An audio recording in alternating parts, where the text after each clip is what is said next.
Good morning, everybody. This is All Things Unexplained. I'm Dr. Mounts. You know, we cover everything from UFOs to Bigfoot to astrophysics. So if that sort of thing is for you, please follow us on all our social media. You can check us out and follow us wherever you podcast. You know, this podcast could not be possible without listeners like you. You can help support the show on Venmo. Check us out at Bigfoot UFO. I want to give a special shout out real quick to our own host, CJ Derringer, a lone female warrior in a sea of male paranormal podcasters. This, according to a recent article by The Guardian, who pointed out the fact of all the male paranormal podcasters that have emerged along with COVID. So, congratulations, CJ. And now here's its own pandemic. That's right, a mandemic. Here's Larry.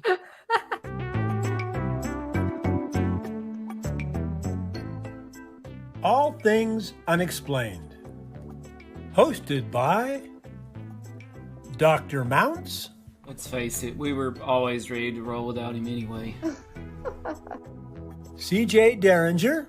Ain't nobody perfect, right? And Smitty Neebs. I've never planned out hardly anything my whole life. I just freeball. Featuring Cajun Man. I'm just old nobody, somebody looking for somebody. All right. Hello, all you unexplained ones out there. This is CJ Derringer. I'm here with my co-host, Dr. Mounts, and we are lucky today to have a man who is high in demand today, especially Dr. Avi Loeb. Welcome back to the show. Thanks for having me. Yeah, so we have had Dr. Loeb on our show before. So if you are interested in his backstory or how he got to where he is today, you can check out our previous episodes 120 to 123 feature Dr. Loeb and everything he's done before. But today is a really important day. We're working with limited time because there is a historic hearing happening at 10:30 a.m. this morning.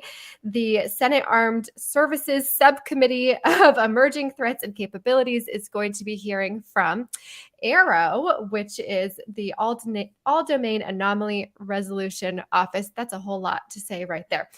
Anyways, they are talking about the potential for UFOs in the search of extraterrestrial life. And we have the guy who knows it all, Dr. Loeb, here to talk to us about a paper that he has co-authored with Sean Kirkpatrick, the head of AARO, as well as his search for extraterrestrial life. So we're going to start right there with what you're doing with the Galileo project and what you're looking for this summer. So tell us a little bit about that. Thank you. So the Galileo project was established about a year and a half ago, and it has three branches. One is to look for objects like the first interstellar object that was reported back in 2017, Oumuamua, and there will be a new survey telescope starting operation in about a year, and we are planning to look for the next Oumuamua so that we can get more data on it. This time we have the Webb telescope that could help us both infer the size of the object, how much of the sunlight it reflects, and whether it has any propulsion. So that's one aspect of the Galileo project. Another one is to go after anything left behind or relics, fragments from interstellar meteors. These are objects that came from outside the solar system and collided with Earth and burnt up in the Earth's atmosphere. And there were two of them that we discovered with my student. And we're going after the first one from 2014. It was actually discovered almost 4 years before Oumuamua, roughly a meter in size, and had a material strength that is tougher than all space rocks ever detected. All other 272 meteors in the catalog that NASA compiled by at least a factor of 10 tougher in material strength. And the interesting question is whether it was a spacecraft, whether it was made of some artificial alloy. So we're going to the Pacific Ocean in a few months and aiming to collect the fragments left over from this explosion and figure out what the composition of this object was, whether it was natural or artificial, manufactured by an extraterrestrial civilization. So that's very exciting this summer 2023. Yes. But the third branch, which is the one we're talking about today, is to look at the sky and figure out whether there is any object that is not natural, unlike a bird or a bug, not human-made, like the balloons that the US government shut down a few months ago, or drones or airplanes. The question is whether there is anything else, something that looks as if it's technological because of the way it maneuvers, because of the image that shows that it has bolts and screws on it, but it behaves well beyond what our technologies are capable of doing. And so that's the fundamental question. And the reason we are doing that is because the government reports about objects of this type that do not classify as known human-made objects. And so we already have an observatory that is collecting data 24/7 in the infrared, in the optical, in the radio, and in audio on property of Harvard University. And we're using it to make sure that we understand how the observatory works, to test it. And we are analyzing the data with artificial intelligence to classify objects, whether they're natural or human-made or anything else. So far, what we see is still natural or human-made. But of course, it's a mixed bag in general, and the question is whether there is anything else. And our plans are to make copies of this first observatory. We need tens of them spread in many locations so that we can get enough statistics on these unidentified aerial phenomena that the government is talking about. And in a way, what we are doing is complementary to AARO, because AARO is a government organization in the Pentagon under also the Director of National Intelligence, and their main concern is national security. The government cannot ignore these UAP because some of them may represent adversaries, so they have to consider national security threats. In my opinion, scientists cannot ignore these objects because one of them or more may represent an extraterrestrial origin. And that's the reason that the Galileo project is engaged in trying to figure it out. We are happy to help the government in that regard. And the government, in a way, already is helping us because when they shoot down balloons, they reduce the clutter in the sky, right? And moreover, they discourage adversaries, other nations, from putting balloons above the US. So it's all a blessing for us because we don't need to worry about those objects. Right. So I have a couple questions for you based on a few things that you said. The object that collided in 2014, did you say that it's a meter? It's a meter in size? Yeah, so these that's are not very big. Yeah, well, that's in 2014, that was the first object from outside the solar system that was identified by humans. I mean, this time the US government, and together with my student, Amir Siraj, we calculated that this meteor must have originated from outside the solar system. So we submitted a paper for publication back in 2019, making this point, of course, inspired by Oumuamua. And the paper was not accepted for publication because my colleagues argued that they don't believe the US government.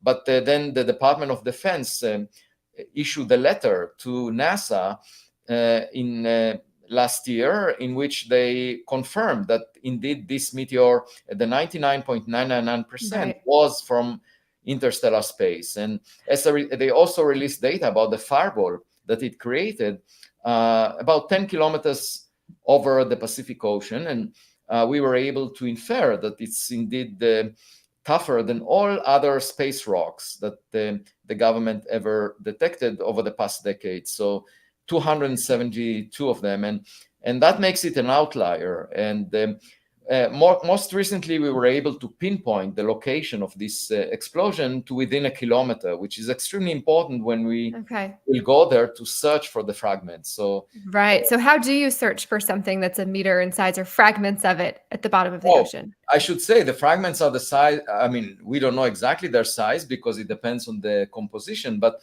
we expect it because the energy released was a few percent of the energy output of the Hiroshima atomic bomb, and So we expect the object to have melted into tiny droplets, and each of which is roughly a millimeter or less, so smaller than the head of a pin. And so how do we expect to find those things? I mean, the ocean is about a mile deep. And what we did is design a sled with magnets that will basically just scoop the ocean floor, just go over the surface and collect all the magnetized particles. The background is muck. We don't expect it to be magnetized. So that's one way, and that's if indeed the object was made of magnetic material, that like metals that are attracted to magnets, but it's possible also that it was not. And in that case, we will use a sluicing device that will select the fragments based on their higher density than the background muck. So we have two options to collect those fragments. It's a very challenging task, and of course, we have an A team in terms of experts that led some of the most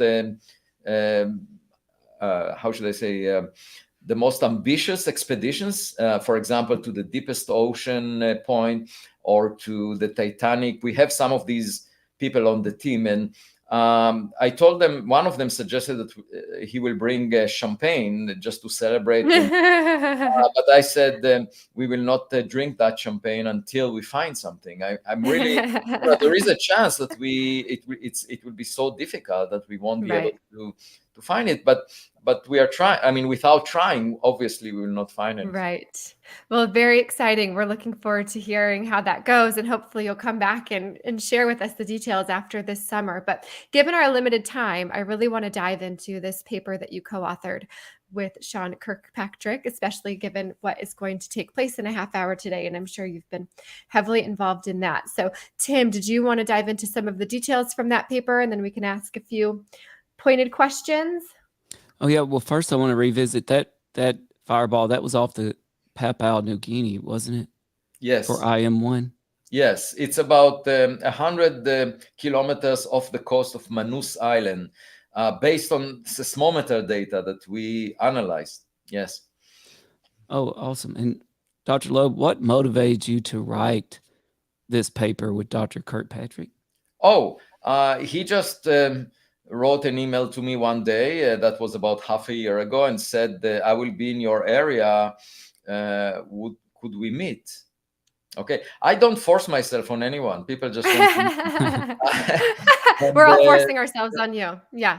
Since my book came out in January 2021, about 2 years ago, I had maybe 2,500 interviews.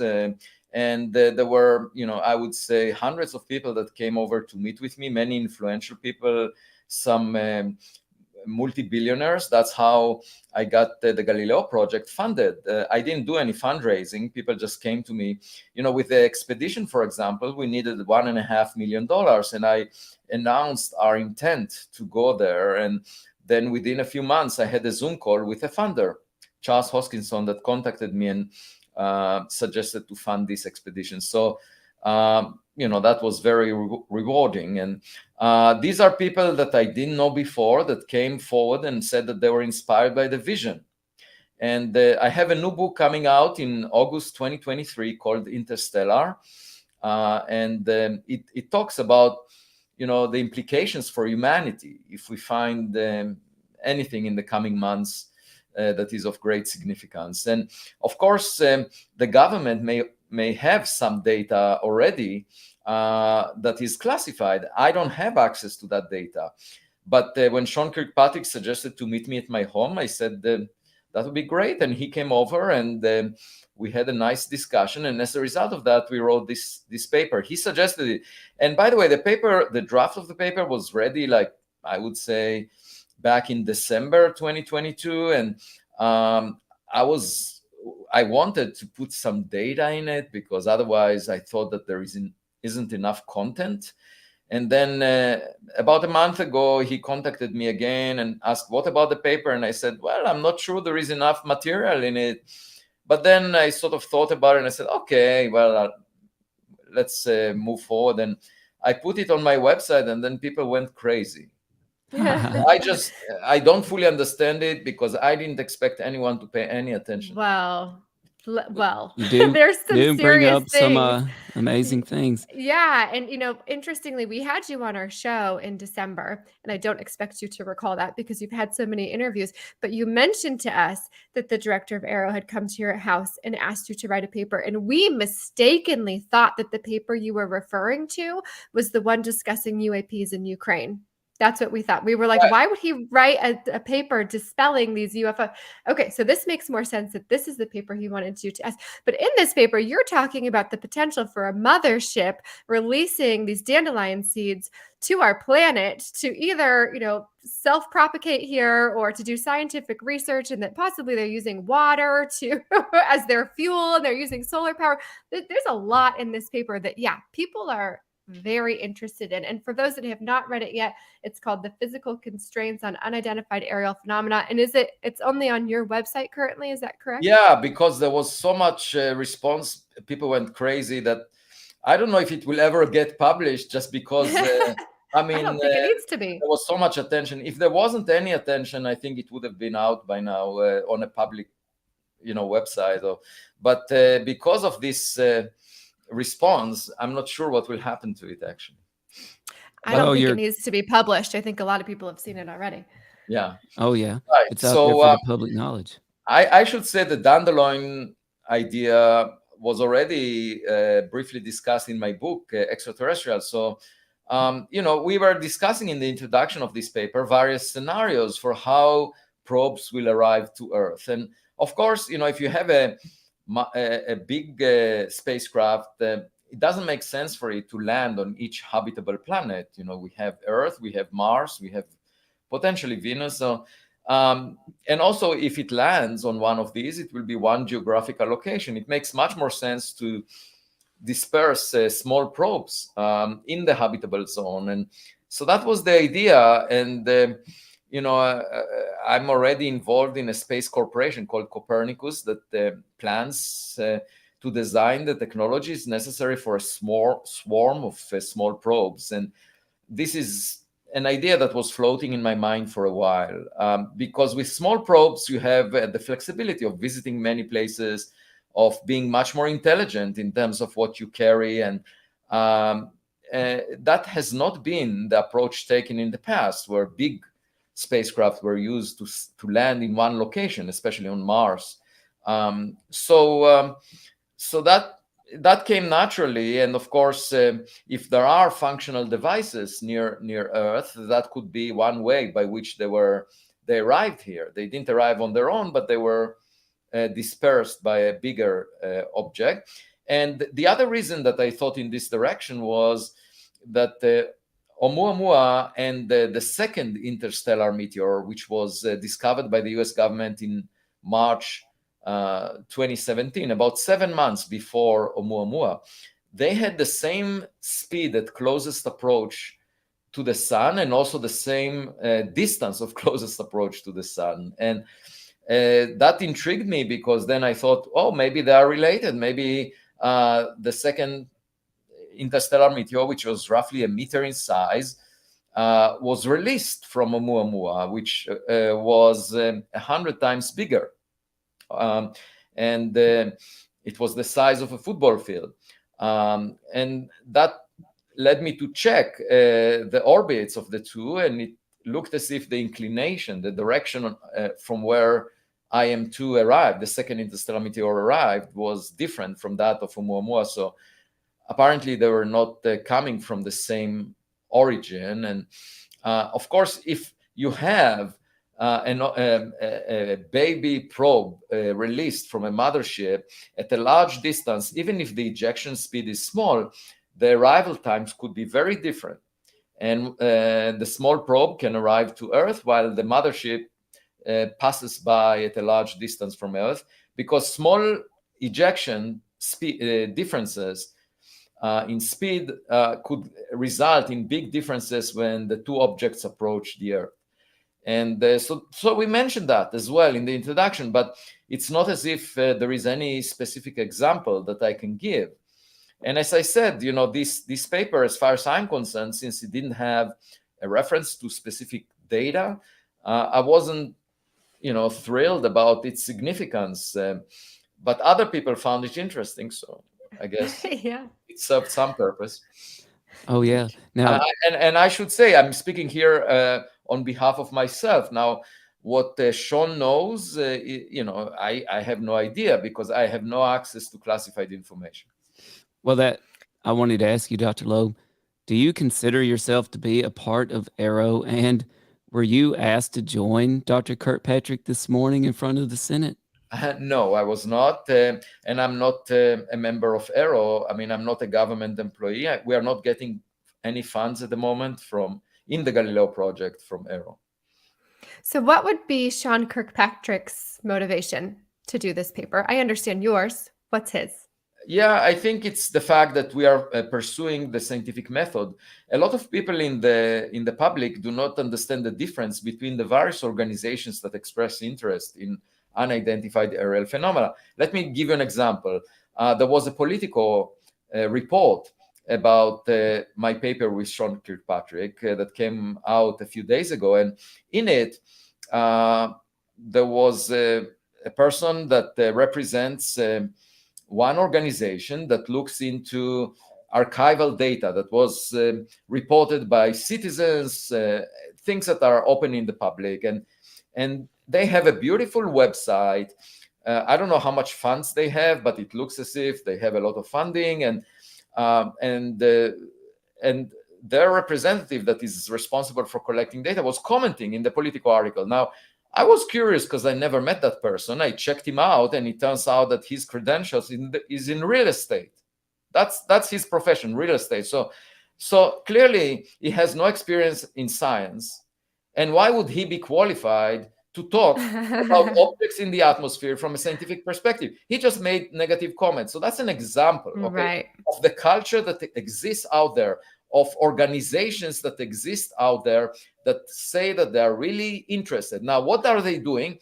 They're unable to build an observatory that will collect scientific data. So what they're doing is collecting data from private citizens that use their cell phones, that give them blurry images that say there is an object out there, but how can you tell if it's a drone or it's a balloon or it's just a hack? Someone can hack an image. But they are collecting it, and they're saying, we are really interested. And he can say negative things about the Galileo project because he feels like he's also working on this subject. And then there are people that work on the subject by addressing religious aspects of UAP. Like, how is that related to what the Galileo project is doing? It has nothing to do with it. Religions can say whatever they want, but it has nothing to do with the scientific method, which is collecting data by scientific instruments that are under control, that are well calibrated, and that are documented and are repeatable. That's the scientific method. It's not going back to religious texts and saying, oh, there is a mention there of some object that could be a UAP. I'm therefore a scholar of religion and UAP, and therefore I'm equivalent to the Galileo project. Now, this is completely different.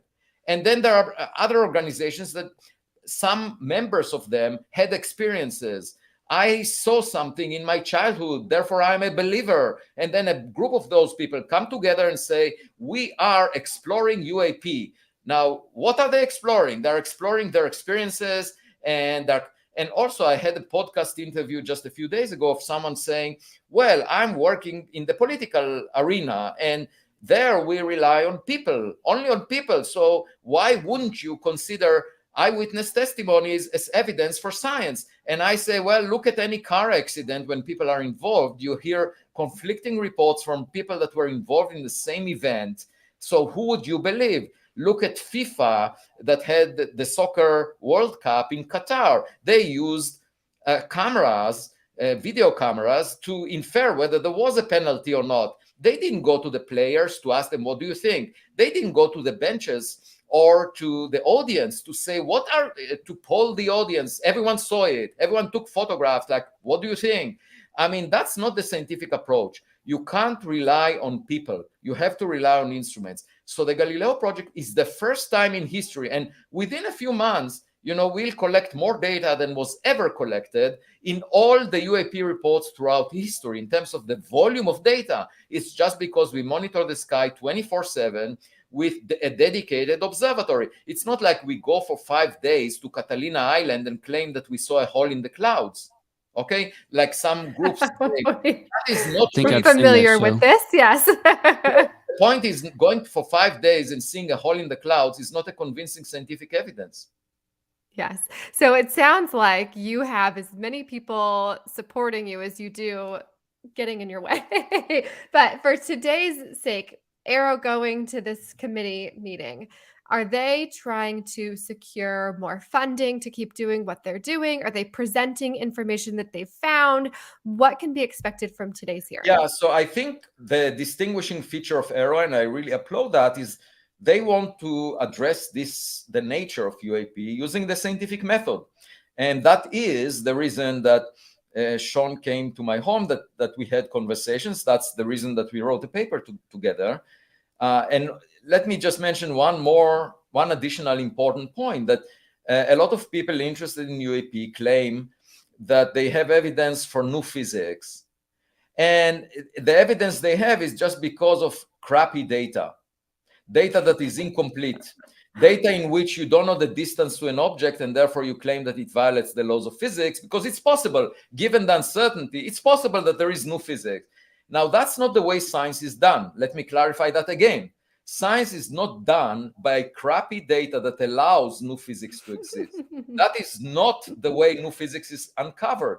New physics is uncovered when you have exquisite data that it takes years and a lot of effort to collect with state-of-the-art instruments, so that there is no way out. There is no other possible explanation, that you can't use standard physics to explain what you found. So for that, you need to work really hard. You have to get really good data. Only with exceptional data you can argue for new physics, not with crappy data. Okay, and that sounds trivial, but when I criticize the Ukrainian astronomers that did not have reliable distance estimates, and other people claimed new physics based on the fact that 20 years ago there was the Tic Tac incident, that's not evidence that the Ukrainians are seeing the correct distance. The fact that 20 years ago the point is they need to measure a distance by triangulation, and only then let's start the conversation about new physics, but not before that.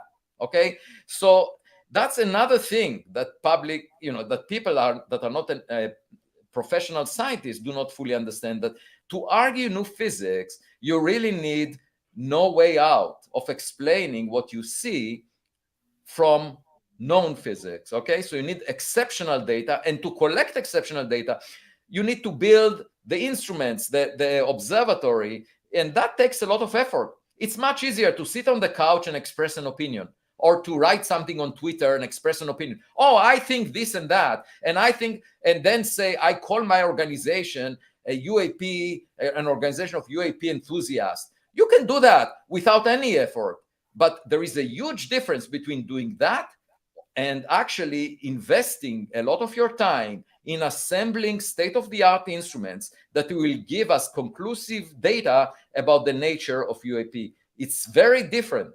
And people can, dismiss or say the Galileo project is just one out of 10 other. No, there is no other organization dedicated to this endeavor of putting effort of dozens of people building observatories to monitor the sky and collect state-of-the-art data.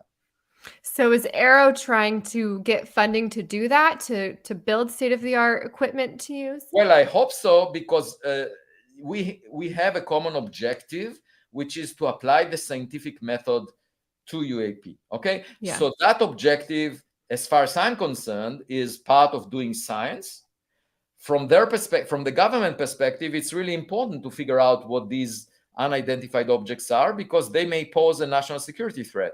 That's why Congress or today's hearing are held, because otherwise, why would the government care about the scientific matter? Okay, so the reason they care about UAP is because some of them may represent human-made objects, and of course, if it turns out that some are not, I would be extremely interested in those. And I don't think at that point, if there is any extraterrestrial object, it's not the privy of President Biden. It's just like if we find what the nature of dark matter is, it will be known to all humans. It has nothing to do with national borders, national security. So President Biden should not be the first to know about it. Yeah, that's true. So when we were reading your paper that you and Sean Kirkpatrick co-authored together, Tim had a really interesting thought on the water aspect. And Tim, I'll let you bring up that question in terms of what we are seeing today and your thoughts on water as fuel. Well, Dr. Loeb, we were just wondering because we have a friend of the show, adventurer Dane Beck, and he was a deep sea fisherman. And he had one of these stereotypical grizzled old captains, who'd been around forever. And he always told the other men on the ship about seeing UFOs over the water, and he would watch them sucking fish up out of the water. And everybody thought that was really puzzling, right? But then I read your paper and I'm like, wait a minute, what if they weren't sucking fish up out of the water, but they were just sucking, the fish were trapped in the water that they were sucking up to use as fuel. And we're talking about deep sea vessels hundreds of miles away from any land or any other military activity. But also, Dr. Loeb, concerning the water in your paper, a lot of these recent military encounters seem to involve UAPs over water. Mm-hmm. Was there any connection there between these military encounters over water and the water in your paper? Yeah, so I heard those reports from people who witnessed unusual phenomena above the water, objects coming in and out of water. And if you notice the congressional, the original congressional, definition of AARO was to investigate multi-medium objects. And there is a reason for that, because some of the reports talked about the objects getting into the water. And the question is, what is going on, and we don't know. I mean, I don't have access to any data that was collected by instruments, and so we plan to place Galileo observatories near the ocean and look for that kind of phenomena. And I'm intrigued by these reports, and of course, water can serve as fuel, depending on what engine the technology is using. So, and that could be also a reason for visiting the habitable region around the star, because far away from the star, the water is frozen into ice, and it's not as easy to use it. So you can imagine visits to the proximity of stars where liquid water exists and where life exists, just if these probes are trying to explore those regions. And, if we ever find a technological device that came from an extraterrestrial origin, the fundamental, of course, the first realization would be, hey, we didn't expect that, what's going on? And it will give also an answer to Fermi's paradox. Where is everybody? Well, they're just here in your backyard. You haven't noticed. But the second question, of course, is what does it mean? Okay, what are these probes seeking? And that could take us much more time to figure out, because, it's like breaking a code. You have to see what kind of resources these probes are using, what kind of information they are seeking, where are they going. So that it's sort of like an intelligence operation where you're trying to figure out something that you have no clue about. And, we can employ AI systems in the process of figuring it out. There is no protocol as to such encounters, and I think it makes no sense to have a protocol ahead of time, because our imagination may be limited to what we experienced in the past. And, what we find may be completely different. In fact, yesterday I sent a happy to the director and producer of Star Trek. He will turn 100 years old on May 1st. And Gene Roddenberry. Sorry? Gene Roddenberry? No, Serensky. Oh, Serinsky. Oh, that's Star Trek. Yeah, and from 1966. And he replied and thanked me. And, when I took part in the Ignatius Forum in the Washington National Cathedral in November 2021, together with Jeff Bezos, Bezos said that when he was a kid, he watched Star Trek, and that inspired him to venture into space, to establish Blue Origins. And it would be really interesting to compare what reality shows versus the scripts that were invented in the context of Star Trek or other science fiction movies. You see, my profession, my business, my interest is in science, and I want to separate the science from the fiction.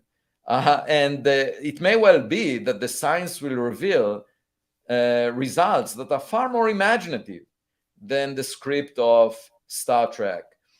Just because humans, are, responding to their experiences from the past, and we've never had such an encounter. Like, imagine seeing iPhone 100. What kind of buttons will iPhone 100 have? Yes, no, very true. And it just seems like so many people are now starting to be really open to this topic and this idea. I know that they're just, like we said at the start of the show, there's podcasts about UFOs and UAPs all over the place. And I've been dying to ask you, just 2 weeks ago, we had people from the show, The Secret of Skinwalker Ranch on the History Channel. Do you know anything about that show or about that ranch? Oh, yeah, because I attended a Q&A with Fugel, the owner of the ranch. Yeah. You did. Okay. So we know that now that Dr. Travis Taylor, who works on the ranch and on the show, was part of AARO. He was the head scientist for a bit there. What do you make of what's happening on that particular ranch? Yeah, so I'm worried about this ranch for a simple reason, that its location is well known and that people talk about it as a site for UAP. And therefore, it's an invitation to all hackers. I mean, you know that a lot of hackers on the internet very often try to fool people. And in the same way, people can go there and transmit radio signals, change all kinds of things, just to confuse whoever is there. So that's the main worry that I have about the site that is well known, and its location is public, and was advertised on the History Channel. And for that reason, we will try to avoid advertising the locations of our observatories in the Galileo project, because I don't want hackers to confuse us. Interesting. Okay, that wasn't something that I had given any thought to, but I suppose that, that people, I'm even thinking now they have a live stream of their skies, and certainly somebody could hack into that. And okay, a very good thought. All right. Well, I do want to be respectful of your time today and of this hearing that's happening in just 10 minutes, which we're all excited. Is it public? Can we check it out live? Yes, it is public. It's open. Okay. There was an earlier phase which was closed, and that took place starting an hour ago. There's always that closed session that we can't get into. Okay. Well, Tim, any final questions for Dr. Loeb while we have him here? Well, I do want to ask you, Dr. Loeb, at the end of the show, could you just leave your computer in the studio until our audio and video uploads? It should only take an extra minute. We promise we're not going to try and hack it. Okay. So, and we still have a few minutes. So if you have any other question, go ahead. Sure. Okay. So based on, everything that we've talked about today, and it sounds like you have some people getting in your way, maybe some naysayers of the things that you do, and then lots of people that truly believe in what you're doing. What would be your takeaway for our listeners who might be skeptical about the search for extraterrestrial evidence? Well, first of all, we launched 5 probes towards interstellar space. There were Voyager 1, Voyager 2, Pioneer 10, Pioneer 11, and New Horizons. So we know that there is at least one example of a technological civilization that ventured to interstellar space. It's us. And we did it over the past half a century. So just imagine continuing to do that. There will be many more probes launched in the future, especially as our technologies evolve, and we might send out AI astronauts rather than humans. And I talk about it in my forthcoming book, Interstellar. And the point is, if we decided at some point to take the $2 trillion a year that we currently invest in military budgets and allocate it to space exploration, we could send a probe to every star in the Milky Way galaxy by the end of this century. Tens of billions of them, CubeSats. And it's just a matter of changing priorities instead of killing each other to explore space. I mean, just listen to John Lennon's song, Imagine All the People Living in Peace. That's not so complicated, right? It turns out to be complicated for us because of our heritage of zero-sum games, being engaged in trying to conquer pieces of land and so forth on this rock that we call Earth. But if we do find evidence for another civilization that was much more intelligent than we are so far, perhaps it will inspire us to have different aspirations in space. And another benefit is that we will start treating each other as equal members of the human species. You know, a lot of the atrocities in human history were a result of a group of people feeling superior relative to other people. And that would make no sense if there is another civilization far more advanced than we are. And, right. Finally, Alan Turing, about a century ago, talked about the imitation game. That's the Turing test for AI systems like GPT-4 imitating humans, and for us to be able to tell whether we are interacting with a human or a machine. That is the Turing test. And I see the imitation game going another level, which is our AI systems will aspire to imitate extraterrestrial AI systems in the future, once we find them, those extraterrestrial AI probes. And that could elevate us in the sense that we will see what our future is like, because those civilizations who sent these probes evolved far more than we did technologically, and we can learn from them. You mentioned something, and I'm going to butcher this, but in your paper with Sean Kirkpatrick about the potential for AI and 3D printing self-replicating. Right. Which is mind-boggling to me. Is that something? Think about, this is just like imitating nature. I mean, nature does it already. Right. And self-replicating machines use DNA in biology. And interestingly, this concept was thought about by von Neumann, a physicist, a year before the structure of the DNA was realized. So he was thinking about self-replicating machines. And then biology, we realized that biology does it through the DNA. And of course, in the future, we can realize von Neumann's idea, and others may have realized it already using technology. And I should say that GPT-4 is getting close to being as complex as the human brain, because it has 100 trillion connections when the human brain has 600 trillion synapses. So it's getting close, and GPT-5 may exceed the complexity of the human brain. So we are already getting to a point where the machine will be as complex or more as the human brain. So we won't be able to figure it out. It may exhibit something that we will call free will. We may hold the machine responsible for what it's doing if it goes well beyond the qualities that it was trained on. And so we are getting, we created an alien in our technological belly. It's called the artificial intelligence. And that's an alien that we ourselves created. But let's look out for those that came to us from interstellar space. They may be quite more advanced. Yes, absolutely. They might be. Yeah, let's hope we didn't create our own HAL, H-A-L, because I noticed something interesting about the AI is this capacity for hallucinations, also known as lies, which I thought was really interesting. Well, they imitate humans, so we all know that's a weakness of human. Anyway, the hearing is starting in a couple of minutes. So yes. So for those that have not seen your paper yet, where can they go to find it? Oh, they can find it on my website,